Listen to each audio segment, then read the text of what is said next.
नमस्कार दोस्तों, PGS news Haryana में आपका स्वागत है। पीजीएस न्यूज लाया है आपके लिए 11 अगस्त 2025 का पूरे दिन का पूरा अपडेट। तो बिना समय गंवाए जान लेते हैं। पहले जानते हैं मौसम का हाल। दोस्तों, मौसम विज्ञान केंद्र चंडीगढ़ ने हरियाणा के 4 जिलों अंबाला, पंचकुला, यमुनानगर और करनाल में भारी बारिश की संभावना बताई है। यमुनानगर में बारिश हो रही है, जहां सड़कों पर जल भराव दिखा। अंबाला में भी बूंदाबांदी चल रही है। गुरुग्राम, सोनीपत, नूर, रेवाड़ी, पानीपत समेत कई जिलों में बादल छाए हुए हैं। हरियाणा प्रदेश में 14 अगस्त मौसम खराब रहने की संभावना है। इस मानसून सीजन में अभी तक 16% ज्यादा बारिश हो चुकी है। हिसार में चौधरी चरण सिंह हरियाणा कृषि विश्वविद्यालय में रामधन सिंह बीज फोरम की बिल्डिंग का छज्जा गिर गया, जहां कॉन्ट्रैक्ट पर लगे कर्मचारी जगविंदर की मलबे में दबने से मौत की खबर है। दोस्तों, आगे समाचारों में हरियाणा कौशल रोजगार निगम को केंद्र सरकार द्वारा भर्ती एजेंसी के रूप में मान्यता मिलने से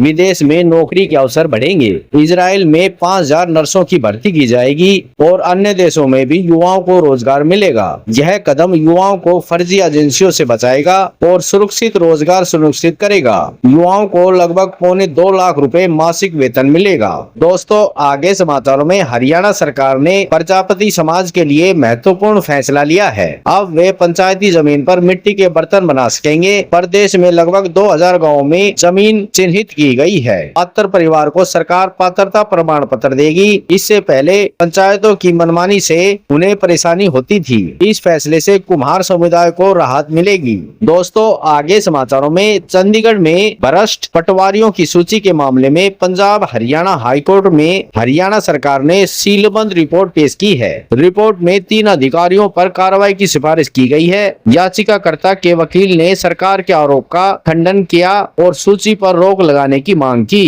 कोर्ट ने सरकार को हल्फनामा पेश करने का आदेश दिया है।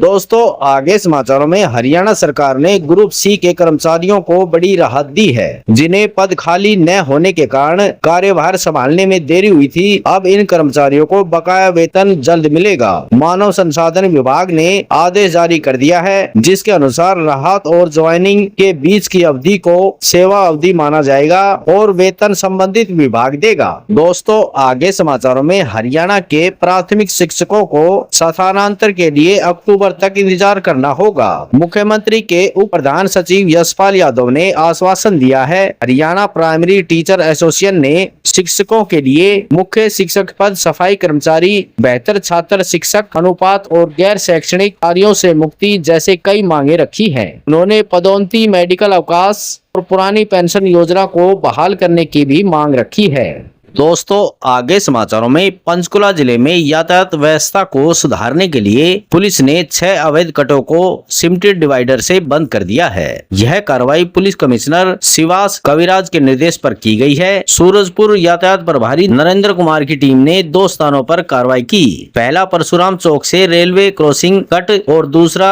वेला विस्टा चौक से पुलिस हेडक्वार्टर कट बंद कर दिया गया है। दोस्तों, आगे समाचारों में हरियाणा कर्मचारी चयन आयोग ने फॉरेस्ट रेंजर और डिप्टी फॉरेस्ट रेंजर की भर्ती प्रक्रिया शुरू कर दी है। पहले फेज में इन दोनों पदों के लिए उम्मीदवारों का शारीरिक माप प्रशिक्षण और शारीरिक दक्षता प्रशिक्षण आज से शुरू हो गया है। ये टेस्ट आयोग के विज्ञापन संख्या ग्रुप 7 फॉरेस्ट रेंजर एवं विज्ञापन संख्या ग्रुप 45 डिप्टी फॉरेस्ट रेंजर के लिए आयोजित किया जा रहा है। दोस्तों, आगे समाचारों में हरियाणा के रोहतक जिले में खेतों में हुए जल भराव को लेकर अखिल भारतीय किसान सभा ने शहर में विरोध प्रदर्शन किया। उन्होंने सरकार को अल्टीमेट दिया है कि अगर 2 दिन में किसानों की समस्या का समाधान नहीं हुआ तो 15 अगस्त को सीएम का घेराव करेंगे। इसके बाद भी अगर समाधान नहीं होता तो प्रदेश स्तरीय मीटिंग कर बड़े आंदोलन की घोषणा की जाएगी। बता दें कि महम और कलानौर ब्लॉक के कुछ गाँव में जल भराव की समस्या को लेकर किसान परेशान हैं। लोगों के खेतों में 3 से 4 फुट तक पानी भरा हुआ है, जिसके कारण फसल खराब हो गई है। दोस्तों, आगे समाचारों में हरियाणा के भिवानी में भाजपा द्वारा तिरंगा यात्रा का आयोजन किया गया, जिसमें विधायक घनश्याम, भाजपा जिला अध्यक्ष वीरेंद्र कौशिक, जनप्रतिनिधि, स्कूली बच्चे और आम नागरिक बड़ी संख्या में शामिल हुए। यात्रा की शुरुआत नेहरू पार्क स्थित शहीद स्मारक पर पुष्प अर्पित कर की गई। देश के नागरिकों में राष्ट्रीय एकता की भावना जागृत करने और शहीदों, स्वतंत्रता सेनानियों व महान विभूतियों के प्रति सम्मान प्रकट करने के उद्देश्य से यह तिरंगा यात्रा निकाली गई है।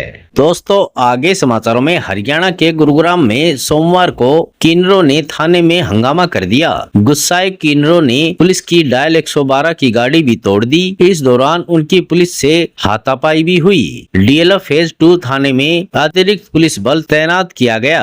9 किन्नरों को गिरफ्तार कर पुलिस कोर्ट में पेश करने के लिए ले गई। शगुन ने आरोप लगाया कि रात को हम लोग एमजी रोड पर मौजूद थे।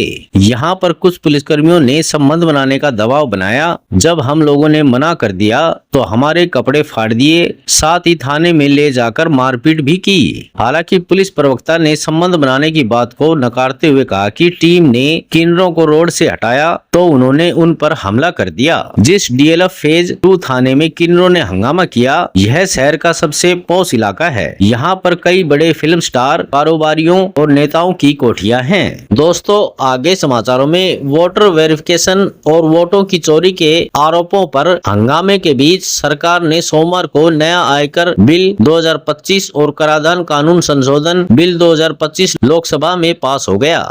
राज्यसभा में गोवा विधानसभा एसटी रिजर्वेशन बिल पेश 2, स्पोर्ट्स बिल और मणिपुर से जुड़े 3 विधेयक पेश किए गए। हालांकि इन बिलों को पेश करते समय विपक्ष का हंगामा जारी रहा। इससे पहले विपक्ष के 300 सांसदों ने वोटर वेरिफिकेशन के खिलाफ संसद से चुनाव आयोग के ऑफिस तक मार्च निकाला। इस दौरान राहुल गांधी, प्रियंका गांधी, अखिलेश यादव समेत कई विपक्षी सांसदों को हिरासत में लिया गया। हालांकि 2 घंटे बाद इन्हें छोड़ दिया गया।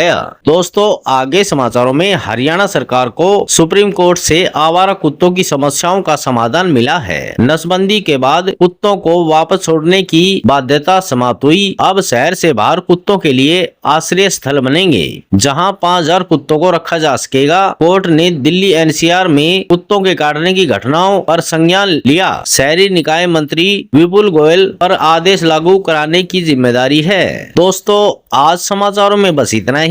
कल मिलते हैं और नई खबरों के साथ। तब तक के लिए नमस्कार।